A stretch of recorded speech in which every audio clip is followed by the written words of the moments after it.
ili kuwasaidia ambao hawajasoma lile maandishi niliyoandika.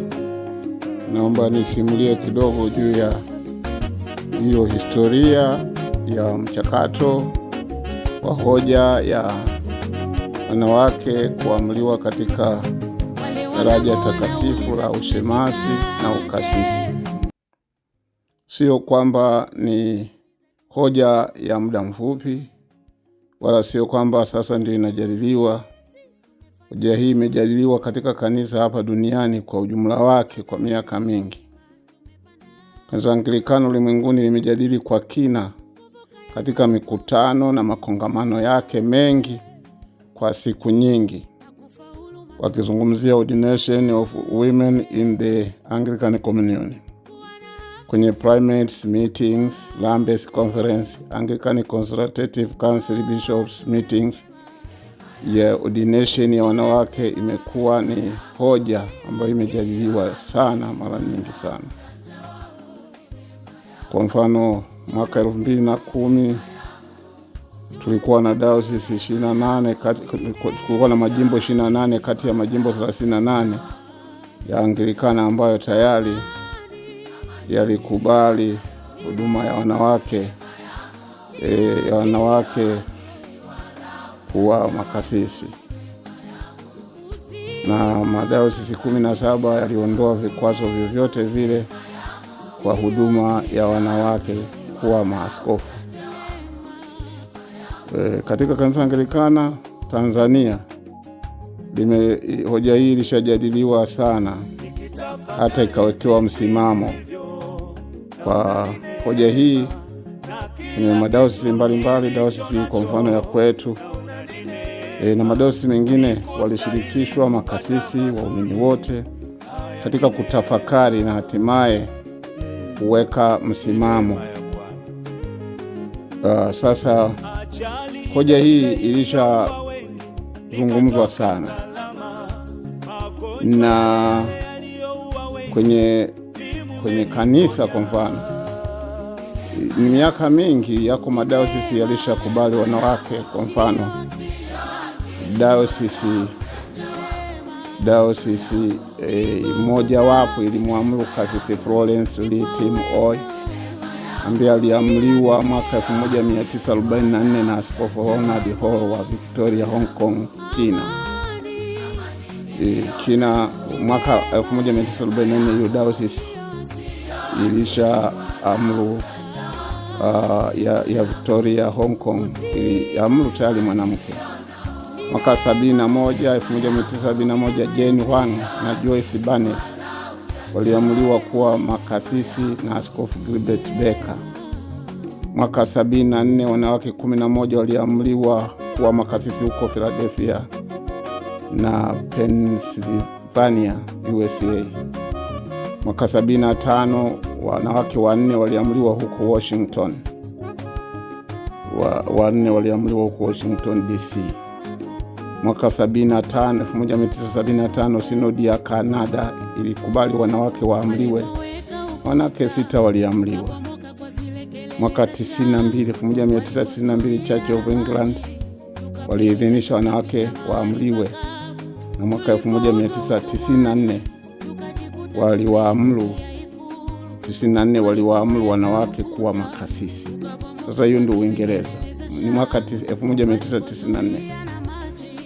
Lambeth Conference katika mkutano wake wa mwaka 1968 mpaka 1970 na ule wa 1978 walikuwa wanajadili hoja hii, na wakaweka mkwazo kwamba jambo hili liwe linajadiliwa katika majimbo, yani provinces zote. Katika kanisa Anglikana Tanzania, kikao cha kamati ya theolojia na imani ya jimbo kilichofanyika Dodoma tarehe 26 Machi kiliwaagiza Reverend Canon Benedict Kasigala. Huyu sasa Mungu alimtwaa, amepumzika. Alikuwa ni wa diocese ya Western Tanganyika DWT, na wakati huo Reverend Canon John Simalenga, baadaye akiwa askofu wa Southwest Tanganyika. Huyu naye akiwa kanoni, akiwa kasisi na kanoni, walipewa jukumu la kuandika, kuchanganua hoja ya kuamriwa kwa wanawake kuwa wachungaji ili kuamsha dhamiri za waumini wa kanisa Anglikana Tanzania. Kanoni Kasigala aliandika mada yenye kurasa 8 iliyohusu juu ya kuamriwa wanawake kuwa wachungaji. Wakati huo kasisi kanoni Simalenga yaliandika kurasa 9 mada iliyokuwa na kichwa juu ya kuamriwa wanawake kwa huduma takatifu, na wajibu wao ulikuwa kuamsha dhamiri za watu wa Kristo wa kanisa la Tanzania katika mawazo hayo ya mwanamke kuamriwa katika daraja takatifu. Sinodi ya jimbo iliyokutana Dodoma tarehe 12 hadi 14 Novemba 1996, ambayo na mimi nilihudhuria, ilipokea mada hizo na kuagiza zitumwe kwa makasisi jimbo zima na makasisi wa washirikishi waumini wote ili watoe maoni yao juu ya hoja ya kuamriwa wanawake katika huduma ya uchungaji, na maoni ya waumini yapelekwe katika sinodi za madayosisi kujadiliwa na baadaye yapelekwe jimbo.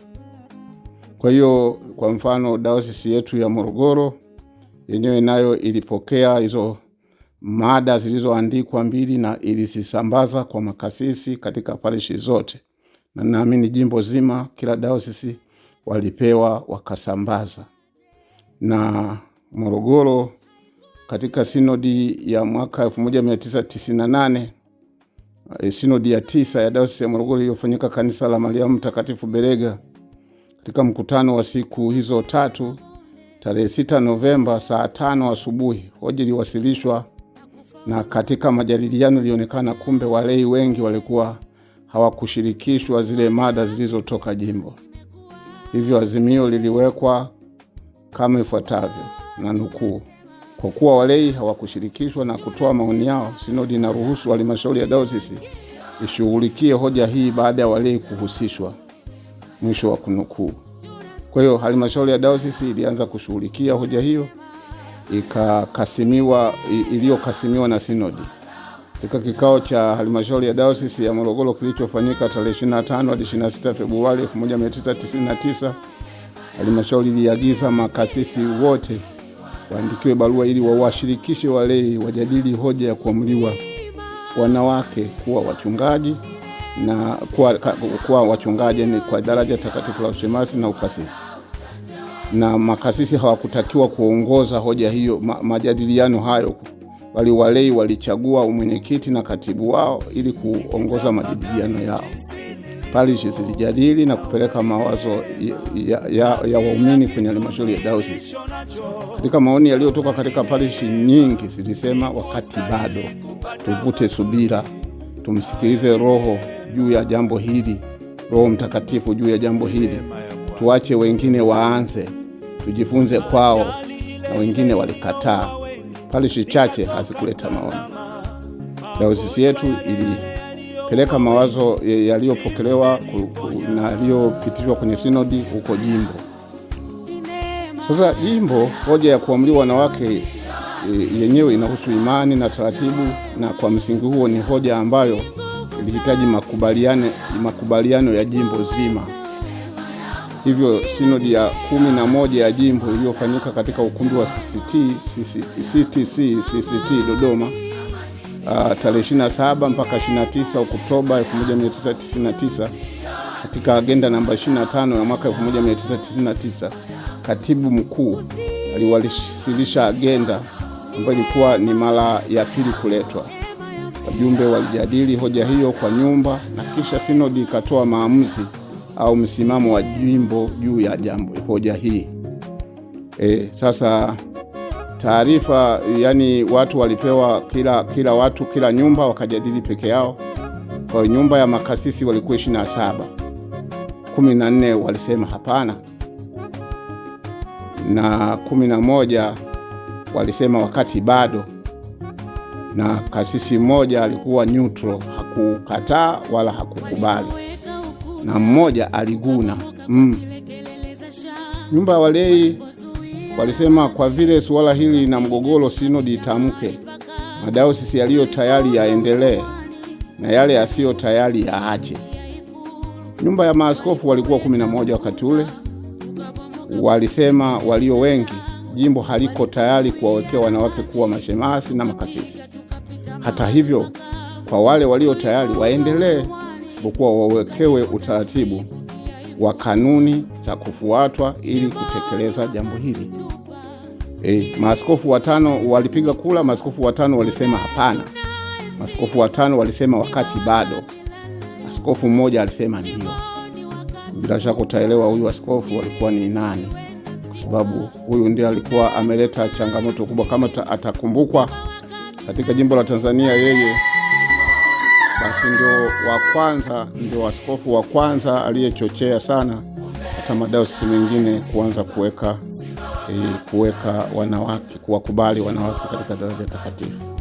Kwa hiyo sinodi ya jimbo iliunda kamati ya kutengeneza tamko la sinodi kuhusu hoja hiyo ya kuamuru wanawake kuwa makasisi.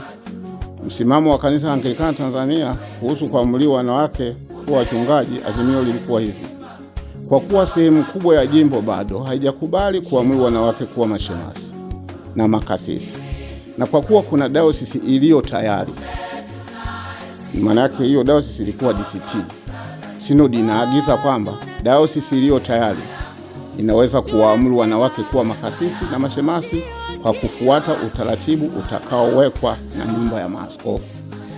Na hili nalo tamko lilipigiwa kura. Matokeo yalikuwa kama ifuatavyo: waliosema ndio 42, waliosema hapana 3, wasiokuwa upande wote 6, wajumbe walikuwa 51.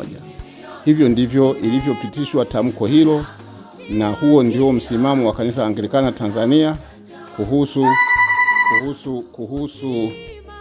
wanawake kuamriwa katika huduma ya ushemasi na ukasisi. Niishie hapa kwanza kwa leo. Nitaendelea baadaye na historia ilivyoendelea.